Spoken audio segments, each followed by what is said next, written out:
Okay, this is the last of our series, and for the painting assignment. The last brush I want you to look at is called the Mixer Brush Tool. So it's a paintbrush that has a teardrop or a drop over it. Okay, so I'm going to click on this. We're going to not look over here. We're going to look up top, and we're going to see a whole bunch of things. The first one is, of course, our brush. I picked this my favorite brush. The next one is you see this actual. It's like a blank board. It's called the current brush load. I can come here and I say I can load a brush, and notice I can load it with red. That's my current color I have down here. I can change to whatever color I want to, and all this is doing is telling me that my brush has red paint on it. If you want to start with red paint on it, that's fine. I'm fine with that. I like to leave it clean, so I clean my brush like this, and I leave it like this. The next two buttons are I can pick up a color. It says load the brush after each stroke, which means it'll pick up a color. You know, this red color every time I make a stroke. That means where I click and I move. I usually don't have that on. And then we also have clean the brush after each stroke. I usually keep this on for when I do it because I like a clean brush when I want to mix all the time. If I take it off, just show you how it goes. I'll start in the blue and I go to the red, and I'm actually mixing. Notice you can see my brush up here at the top where I had the load and clean the brush. It's changed. It picks up whatever my color is. I'm mixing. And as you can see, I'm mixing my colors. I have a little red and blue in it, and I go back and forth. That's how that works. The settings I like to use, and it's just my personal preference. I want you to figure out what you want. We had some time in class to play around, but you figure it out. I like to clean my brush, and I like to clean it every single time I do it. Now, it says the word custom. The custom is going to go ahead and look at the load, the mix, the flow, and the wet. We have some presets, and we talked about this in class: dry, moist, wet, and very wet. I usually use the wet and very wet. So if you go to wet with a light mix or a heavy mix, you're going to see the presets change. So let's go to wet, and notice it's 50, 50, 50 all the way across. And when I do that is, what wet means is the paint is wet. It's 50% wet. My brush is going to pick up about 50% of the load. That's 50% of the brush that's going to go on my brush. And then the mix is going to be at a 50% mix. So let's take a look at this. And notice, if I go this way, come this way, it's pretty good. And let's go ahead and start mixing.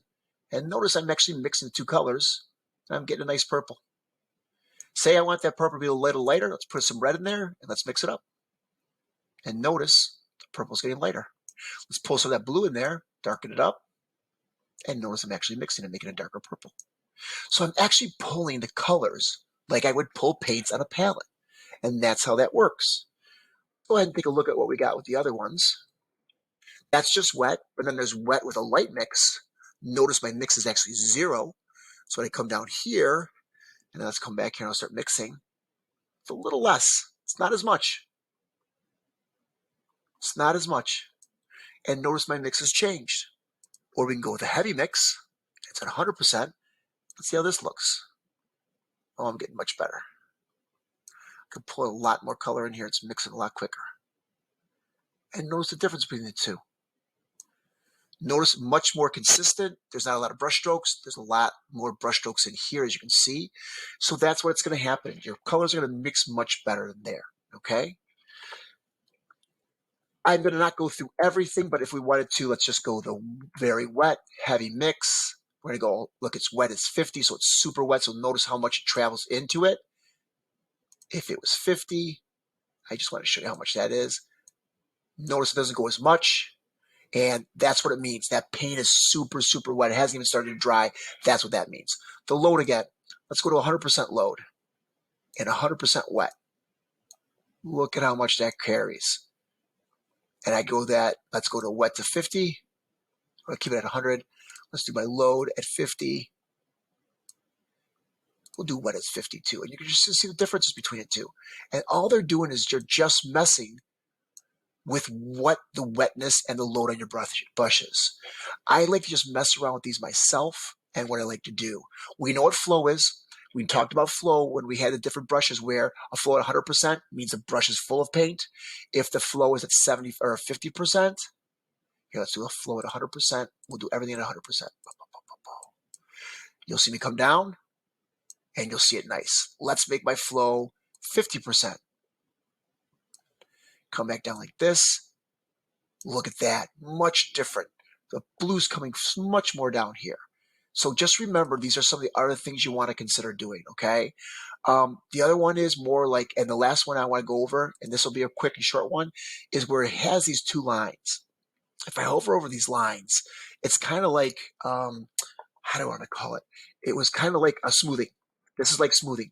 So notice I can kind of be jagged. I go this way, Control Z, up it up to 100.